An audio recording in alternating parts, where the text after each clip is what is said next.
안녕하세요. 이번 주는 저에게 있어서 마음이 불편한 한 주였습니다.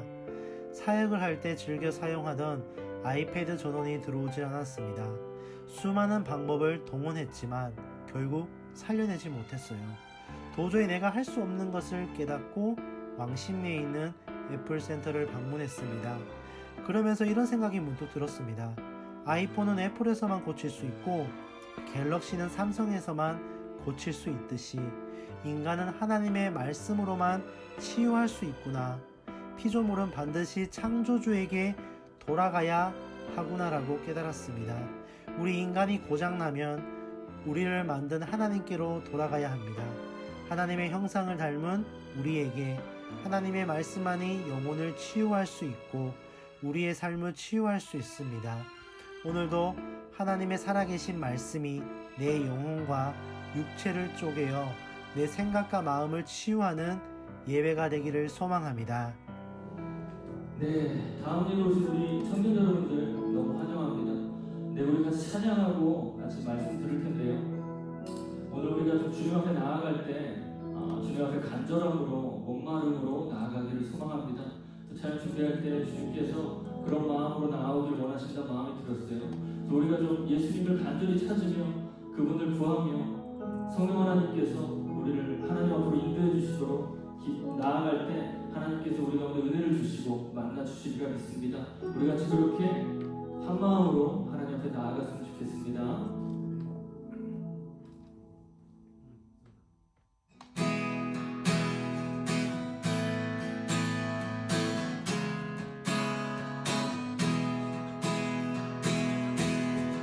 예수님 목마른 네가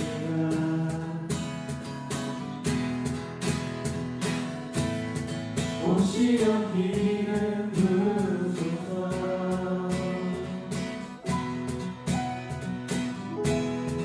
주님을 사모합니다.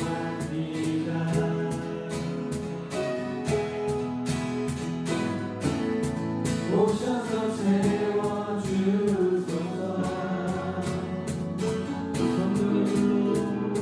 성령의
성령의 불로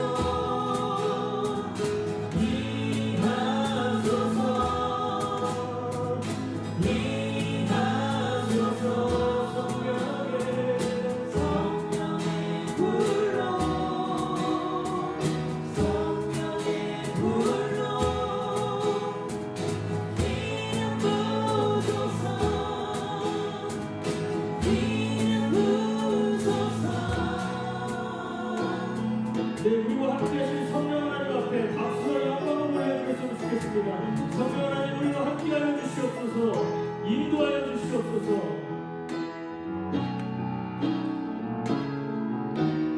성령의 불로 성령의 불로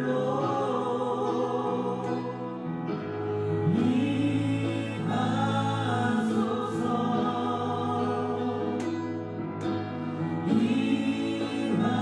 임하소서 성령의 불로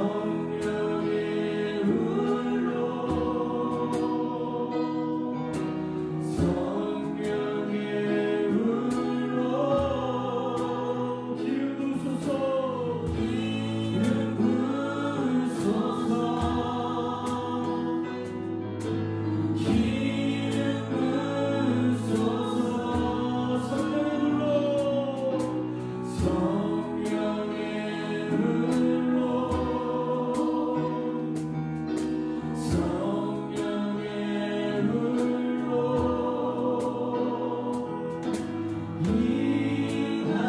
임하소서 임하소서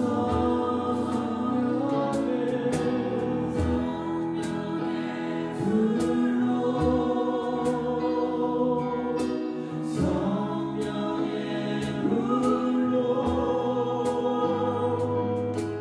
기름 부으소서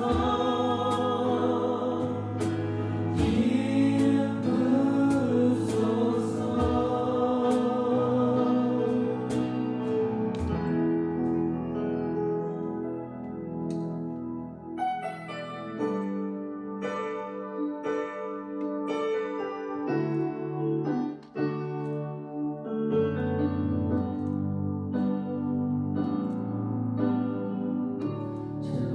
은혜 아니면 은혜 아니면 살아갈 수가 없네. 모든마저도 다 주의 것이니 세상 평안과 위로 내게로서 예수 오직 예수뿐이네. 한 번 더 전합시다. 은혜 아니면 은혜 아니면 살아갈 수가 없네. 모든마저도 다 주의 것이니 세상 평안과 위로 내게로서 예수 오직 예수뿐이네. 그 신경을 그 시계를 바로 알 수도 없고 작은 물 안에 지쳐도 주께 묻기 나의 모든 삶 버티고 견디게 하시네.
수도 없고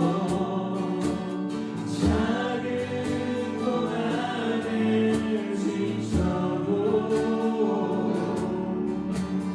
주께 웃길 나의 모든 삶 버티고 견디게 하시네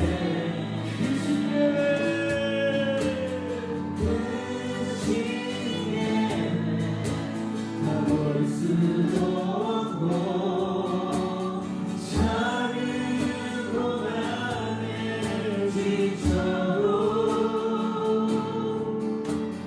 주께 웃길 나의 모든 삶 버티고 견디게 하시네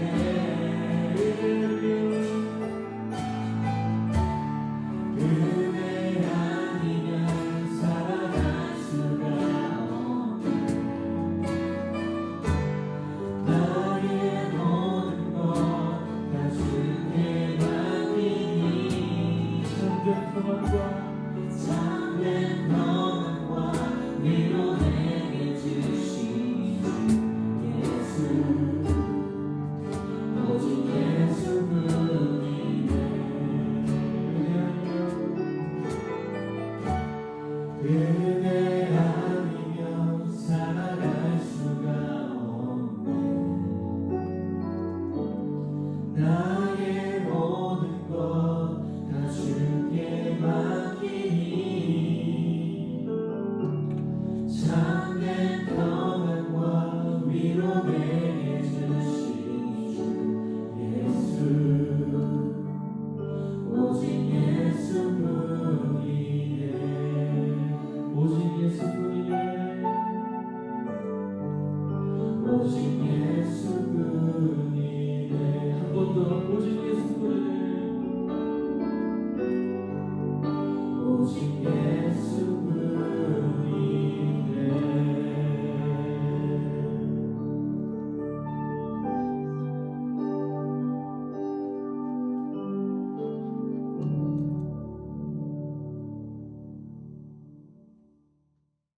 청년 여러분 안녕하세요.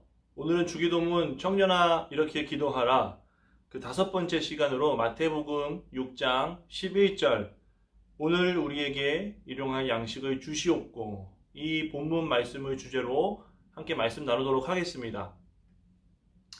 우리 교회 학교 출신이라면 누구나 잘 알고 있는 노래 한 곡이 있습니다. 날마다 우리에게 양식을 주시는 은혜로우신 하나님 참 감사합니다. 아멘. 기억하시죠? 우리가 식사를 하기 전에 항상 했던 식사 기도입니다. 아주 간단하고 익숙한 노래이지만 전적인 하나님 은혜에 감사하면서 그분을 찬양하는 아주 귀한 신앙의 고백이죠. 제가 미얀마로 선교를 갔을 때 아주 인상 깊은 장면을 한번 본 적이 있습니다. 이제 동네 교회에 수많은 아이들이 모여서 다 같이 간식을 먹는 시간이었는데 그 조그맣고 이쁘장한 사랑스러운 아이들이 그 별것 아닌 빵 하나를 먹기 전에 목이 터져라 방금 제가 불렀던 그 노래를 부르고 아멘 하면서 먹기 시작하는 거예요. 너무 감동이었습니다. 그 조그만 것 하나에 정말 행복해하고 기뻐하면서 그것을 주신 분이 하나님이심을 고백하는 그 아이들의 모습이 아직도 눈에 선합니다. 사랑하는 여러분, 여러분은 우리의 삶에 날마다 먹이시고 입히시고 또 채우시는 그 하나님의 은혜에 진심으로 감사하는 삶을 살아가고 있으신가요? 혹시 우리 가운데에 매번 끼니 해결을 위해서 기도하는 분이 있으실까요? 물론 그렇게 간절히 기도하시는 분들이 있으실 거라고 생각합니다. 하지만 오늘 대다수의 사람들이 그런 필요조차 느끼지 못할 정도로 풍족한 양식을 먹고 누리며 살아가고 있습니다. 오히려 먹는 것은 더 이상 문제거리가 되지 않습니다. 어떻게 하면 덜 먹을까? 아주 맛도 있으면서 영양도 풍부하면서 살도 덜 찌지 않는 그런 음식을 찾아 헤매고 있죠. 그런데 오늘 말씀 11절, 우리가 항상 고백하는 주기도문을 보면 주님은 현대인들이 그다지 필요성을 느끼지 못하는 그 일용할 양식에 대해서 기도하라고 먼저 제시하고 있으십니다. 오늘 말씀의 앞선 내용들을 보면 아버지의 이름이 거룩히 여김을 받으시고 그 나라가 임하시오며 그 뜻이 하늘에서 이루어진 것 같이 땅에서도 이루어 주소서, 이렇게 하나님의 뜻을 바라며 기도하는 모습들이 이어집니다. 딱 보기에도 아주 숭고하고 장엄한, 그렇게 하나님을 높이는 기도 제목들이죠. 그런데 그 이후에 갑자기 이어서 나오는 기도가 굉장히 앞선 내용의 수준과는 어울리지 않는 듯한 내용입니다. 일용할 양식을 주시옵고. 근데 여러분 잘 생각해 보면 앞에 세 가지 간구는 너무 수준이 높아서 평소 우리의 관심이 미치지 못하고, 그래서 이 기도 제목에 대해서 기도도 잘 하지 못하게 되는 것 같습니다. 반대로 일용할 양식을 구하는 것은 상대적으로 너무 가볍고 또 우리에게 너무 당연한 일이라고 생각되어서 마찬가지로 잘 기도하지 않는 것 같아요. 근데 주기도문은 이렇게 우리가 평소에 기도하지 않는 것들만 골라서 기도하라고 제시하고 있습니다. 그런 면에서 주기도문은 평소에 우리가 하는 기도에 뭔가 잘못된 것 혹은 우리가 잊고 있는 문제가 있다는 사실을 깨닫게 해주는 것 같습니다. 사랑하는 여러분, 우리에게 일용할 양식은 단순히 생존만을 위한 것이 아니라 하나님 나라를 위한 삶과 사역의 가장 중요한 부분이라고 할 수 있습니다. 우리는 항상 밥 문제에, 우리의 생계의 문제에 발목이 잡혀서 정작 하나님 나라를 추구하지 못할 때가 참 많은 것 같아요.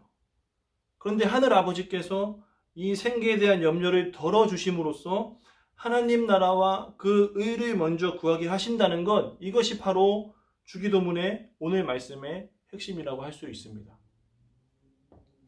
오늘 말씀인 우리에게 일용할 양식을 달라는 그 간구는 오늘 본문 말씀에 이어서 나오는 말씀의 맥락에서 함께 생각해 봐야 합니다. 우리 6장 28절에서 33절 말씀인데요. 제가 말씀 한번 읽어보겠습니다. 눈으로 함께 읽어주세요. 또 너희가 어찌 의복을 위하여 염려하느냐? 들의 백합화가 어떻게 자라는가 생각하여 보라. 수고도 아니하고 길쌈도 아니하느니라. 그러나 내가 너희에게 말하노니 솔로몬의 모든 영광으로도 입은 것이 이 꽃 하나만 갖지 못하였느니라. 오늘 있다가 내일 아궁이에 던져지는 들풀도 하나님이 이렇게 입히시거든. 하물며 너희일까 보냐. 믿음이 작은 자들아. 그러므로 염려하여 이르기를 무엇을 먹을까, 무엇을 마실까, 무엇을 입을까 하지 말라. 이는 다 이방인들이 구하는 것이라. 너희 하늘 아버지께서 이 모든 것이 너희에게 있어야 할 줄을 아시느니라. 그런즉 너희는 먼저 그의 나라와 그의 의를 구하라. 그리하면 이 모든 것을 너희에게 더하시리라. 아멘. 방금 읽은 말씀 33절에 이 모든 것이란 우리가 염려하는 것, 즉 먹을 것, 마실 것, 바로 일용할 양식을 말합니다. 사랑하는 여러분, 하나님 나라와 그 의를 먼저 구하는 사람이 어떤 사람입니까? 바로 하나님 아버지가 우리에게 있어야 할 그 모든 것을 아시고 더해 주신다는 것을 신뢰하고 확신하는 사람입니다. 그리고 그렇게 하늘 아버지만을 전적으로 신뢰하는 사람만이 진정으로 주기도문을 우리의 신앙 고백으로 올려드릴 수가 있는 것이죠. 많은 그리스도인들이 하나님이 이 모든 것을 더해 주신다는 말씀을 참 좋아합니다. 그런데 하나님 나라와 그 의를 구하는 것은 그렇게 좋아하지 않는 듯한 모습을 보이곤 합니다. 하나님 나라보다 그 모든 것에 마음이 더 있는 것이죠. 그들이 하나님 나라와 의를 먼저 구하는 것은 그래야 그 모든 것을 얻을 수 있기 때문은 아닐까요? 입술로는 하나님 나라를 먼저 구해도 마음은 그 모든 것을 더 원하고 있는 것이죠. 여러분, 이것이 우리들의 모습은 아닐지 생각해 보기를 원합니다. 사랑하는 여러분, 우리의 믿음이 하나님의 것을 얻는 것에 대한 수단으로만 그쳐서는 안 됩니다.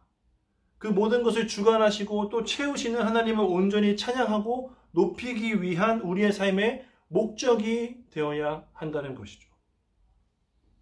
우리는 정말 우리의 중심이 어디를 향해 있는지를 분명히 바로 세워야 합니다. 우리 주님은 누구보다 우리의 약함과 욕망을 잘 알고 계십니다. 그리고 인간의 삶에 있어서 우선적인 염려와 관심사가 생계 유지에 있다고 보셨죠.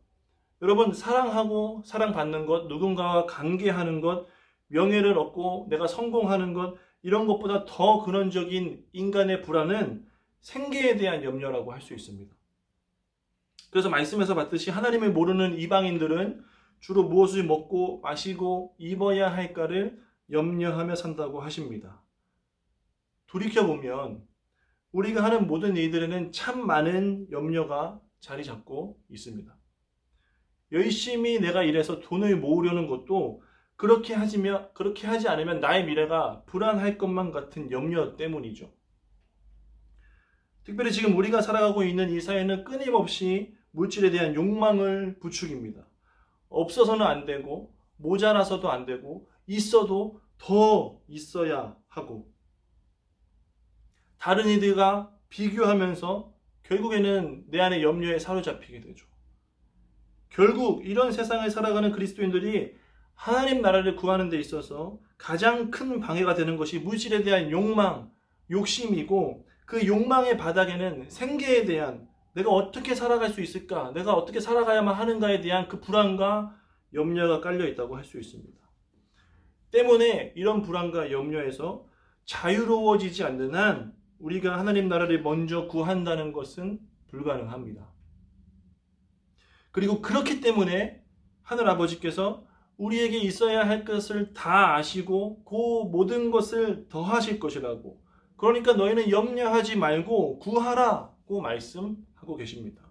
어떻게요? 그렇게 더해줄 수 있는 주님만을 전적으로 신뢰함으로 말입니다. 믿으십니까? 생각해보면 우리가 참 쉽게 착각에 빠지는 부분이 있는 것 같아요. 제가 목회자의 길을 가기로 결정했을 때 제 주변에 교회에 다니지 않는 사람들에게 가장 많이 들었던 말이 있습니다. 야, 교회가 밥 먹여주냐? 너 신앙이 밥 먹여주냐? 너가 믿는 예수가 너 밥은 먹고 살게 해주겠냐? 이 질문이었어요. 저 뭐라고 답했을까요? 저에게는 이게 사실이니까요. 그런데 여러분, 요즘에는 그리스도인들 안에서도 이러한 생각을 갖고 있는 사람들이 굉장히 많은 것 같아요. 우리의 신앙이 생계 문제에는 별 도움이 안 된다고 생각하는 거죠. 그들이 살아가는 모습을 보면 분명히 하나님을 믿고 하나님께서 나를 구원해 주시고 은혜를 내려주시는 분이라고 생각하는 것 같기는 한데 정작 그들의 생계까지는, 그들의 삶까지는 직접적으로 보장해 주지 못할 것만 같은, 그것은 별개의 문제인 것으로 구분 지으며 살아가는 모습들을 참 많이 보게 되는 것 같습니다. 그런 우리의 삶 속에서 마주하는 현실적인 문제들은 전적으로 사람이 감당해야 하는 일이며 나의 삶, 또 나의 가족의 생계는 내가 얼마나 열심히 하고 얼마나 많이 준비하고 일하고 나의 능력이 많은가에 따라서 달려있다고 생각하는 것이죠. 그래서 늘 영적인 면에서는 하나님 나라를 구하는 것 같지만 밥 문제에 있어서는, 당장 내 눈앞에 닥친 생계의 문제에 있어서는 하나님 나라와 거리가 먼 삶을 살아갑니다. 이처럼 현재의 사람들은 하나님을 의지하기보다는 자신이 열심히 일하고 수고한 열매로 자신과 가족의 미래를 스스로 보장하려고 합니다. 미래의 안전을 하나님보다 자신에게, 세상의 기준과 가치에 더 의존하는 것이죠. 하지만 여러분, 우리 분명히 기억해야 합니다. 하나님 나라의 백성이 된 그리스도인들, 이 세상의 주권자 되시고 또 통치자 되시는 하나님 아버지를 아버지라고 부를 수 있는 그분의 자녀된 우리들은 매일 그분의 채우심과 공급하심의 은혜를 누리며 살아가고 있는 사람들이라는 것을 말이죠. 믿으십니까? 여러분, 정말 하나님 믿으십니까? 그렇다면 정말 그 믿음으로 현실에서도 하나님을 경험하고 그 믿음으로 매일매일의 삶을 살아나아가는 믿음의 사람들이 되시기를 축복합니다. 물론 그렇다고 아무것도 하지 않고 하나님께서 내려주시는 은혜만 기다리자는 것은 아닙니다. 믿으니까, 내가 하나님 믿으니까 알아서 해주시겠지가 아니죠. 당연히 내가 맡은 일에는 최선을 다해야 합니다. 내가 일할 수 있는 것도 엄청난 축복이죠. 다만 이미 우리의 삶 속에 너무나 익숙하고 당연하게 여겨지는 나의 것들이 사실은 하나님의 것임을, 하나님으로부터 온 것임을 반드시 기억하자는 것입니다. 사랑하는 여러분, 이스라엘 백성들이 광야 생활을 할 때 하나님께서 매일매일 그들의 필요만큼 만나와 메추라기를 내리신 것처럼 지금도 하나님께서 우리에게 매일 일용할 양식을 허락해 주십니다. 이때 하나님께서는 이스라엘 백성들에게 반드시 하루에 필요한 양만큼만 거두게 하셨는데, 우리가 말씀을 보면 이스라엘 백성들이 욕심을 내면서 그것을 더 많이 거두고 또 다음 날까지 남겨두었다가 썩히는 모습을 우리가 보게 됩니다. 왜 그렇게 말을 듣지 않고 욕심을 내었을까요? 바로 미래에 대한 염려, 내일에 대한 염려, 앞으로의 나의 생기에 대한 염려 때문이었죠. 다시 말해서 오늘 나에게 이렇게 일용할 양식을 허락하시는 하나님을 온전히 신뢰하지 못하는 불신앙으로부터 비롯된 모습이라고 할 수 있습니다. 여러분, 하나님께서는 우리가 우리의 삶에 대한 염려 때문에 하나님을 바라보지 못하는 일이 생기지 않도록 어제도 오늘도 그리고 내일도 변함없이 우리의 삶을 하나님의 은혜로 채워주셨고 또 책임져 주실 것입니다. 그 은혜를 날마다 누리고 경험하는 여러분들이 되시기를 축복합니다. 그리고 그러기 위해서 나의 삶이, 매일의 삶이 하나님의 은혜 없이는 살아갈 수 없음을 겸손하게 고백하시기 바랍니다.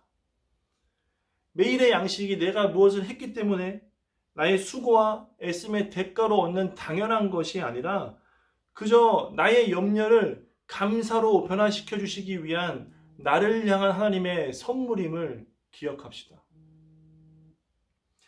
이렇게 나에게 일용할 양식을 허락하신 하나님만을 온전히 신뢰하고 의지하며 살아가는 믿음의 청년들이 되시기를 간절히 축복합니다. 한 가지만 더 나누고 말씀을 마치려고 하는데요. 오늘 본문 말씀을 한번 다시 읽어보겠습니다. 오늘 우리에게 일용할 양식을 주시옵고. 말씀을 보면요, 일용할 양식을 구할 때 나에게가 아닌 우리에게 일용할 양식을 달라고 주님께 간구합니다. 주기도문 후반부에서는 계속해서 내가 아닌 우리를 강조하는 모습을 볼 수 있습니다. 하지만 이렇게 날마다 우리가 고백하는 주기도문과는 다르게 정작 우리는 우리보다 내가 먼저인 삶을 너무나 익숙하고 당연하게 살아가고 있지는 않으신가요? 우리에게 정말 필요한 것은 이제는 나만을 위한 일용할 양식을 구하는 자가 아니라 나를 위한 기도에서 우리를 위한 기도로 우리의 삶의 관심과 방향이 확장되어져야 한다는 것입니다. 그렇게 성숙한 신앙인이 되어야 합니다. 출애굽기 16장 16절 말씀을 보면 여호와께서 이같이 명령하시기를 너희 각 사람은 먹을 만큼만 이것을 거둘지니 곧 너희 사람 수요대로 한 사람의 한 오멜씩 거두되 각 사람이 그의 장막에 있는 자들을 위하여 거둘지니라 하셨느니라 라고 기록되어 있습니다. 광야의 이스라엘 백성들에게 일용할 양식을 허락하신 하나님, 그때에 너희 것만 거두지 말고 그 장막에 있는 자들을 위해서도 먹을 것을 걷어가라고 말씀하십니다. 즉 거들어 나오지 못한 가족들 혹은 나올 수 없는 상황에 놓여있는 병든 자들, 연약한 자, 또 아픈 자들을 위해서도 그 양식을 걷어가라는 것이죠. 사랑하는 여러분, 초대교회 때부터 교회의 사명은 복음을 전하는 것은 물론 주변에 가난하고 소외받고 연약한 자들을 돌보고 그들에게 양식을 공급하고 나누며 함께하는 것이었음을 잊지 않기를 바랍니다. 지금 이 시대는요, 경쟁이라는 구도 속에서 다른 이의 것을 빼앗아서라도 짓밟아서라도 자기의 소유를 누리고 그렇게 자기의 위치가 높아지는 것을 타당한 결과라고 생각하는 모습들을 너무나 많이 보여줍니다. 너무나 안타까운 사연들이 끊임없이 이 사회에서 드러나고 있어요. 사랑하는 여러분, 여러분은 지금 이 사회에서 어떠한 모습으로 살아가고 있으십니까? 어떠한 마음으로 하나님께 간구하고 기도하며 살아가고 있으십니까? 간절히 바라옵기는 우리 청년들은 성령의 일하심을 그저 나를 위해 자기를 위한 이기적인 목적으로만 간구하지 않는 성숙한 믿음의 사람들이 되시기를 축복합니다. 주신 이도 하나님이시오 거두시는 이도 하나님이심을 인정한다면 그렇게 하늘 아버지께로부터 받은 사랑과 축복을 기쁨으로 함께 나누고 전할 수 있는 성숙한 믿음의 사람들이 되시기를 간절히 축복합니다. 그렇게 나만을 위함이 아닌 우리를 위해 간절히 하나님께 기도할 수 있기를 축복합니다. 그렇게 하나님의 사랑과 은혜를 베풀고 나누고 섬김으로써 오직 나의 아버지 되시는 하늘 아버지 하나님 한 분만을 자랑하고 그렇게 또 하나님의 자랑이 되어지는 삶을 살아가시는 우리 사랑하는 믿음의 청년들 되시기를 주님의 이름으로 간절히 축복합니다. 이어서 다음 예배 광고예요. 첫 번째 광고는요, 주일 예배 안내에 관한 것인데요. 17일부터 주일 사부 예배는 청년교구 현장 예배로 예배가 재개되었어요. 오는 주일부터 누구든지 참여할 수 있으니까요. 꼭 기억하시고 주일 사부 예배에 참여했으면 좋겠어요. 오실 때 교회에서 보내드린 교적 바코드를 갖고 오시면 입장할 때 후딱 들어올 수 있고요. 만약에 바코드가 없다 하더라도 한쪽에 마련된 출입지에 기록을 하고 입장할 수 있어요. 걱정하지 마시고 희망하는 모든 사람들이 예배 드릴 수 있으니까요. 주일날 우리 함께 얼굴 보며 예배했으면 좋겠어요. 참고로 예배 후에 모임이 없어요. 현장 예배 후 셀 모임을 비롯한 모든 예배가 없으니까 서운 타지 마시고 예배 후에 기가해 주시면 좋겠습니다. 두 번째 광고예요. 두 번째 광고는 주기도문 시리즈 청년아 이렇게 기도하라. 다음 예배 5주차가 마쳤고요. 앞으로 3주가 더 남았어요. 다음 예배가 주기도문 시리즈로 진행되는 건 알고 계시죠? 다음 예배를 통해 예수님께서 가르쳐 주신 기도를 배우고 깨닫고 적용하는 시간이 되기를 간절히 소망해요. 자, 주일에도 꼭 보고요. 다음 주 다음 예배도 이렇게 기대해 주시고요. 한 주간 부디 아프지 말고 강건하게 지내다가 우리 교회에서 만나요.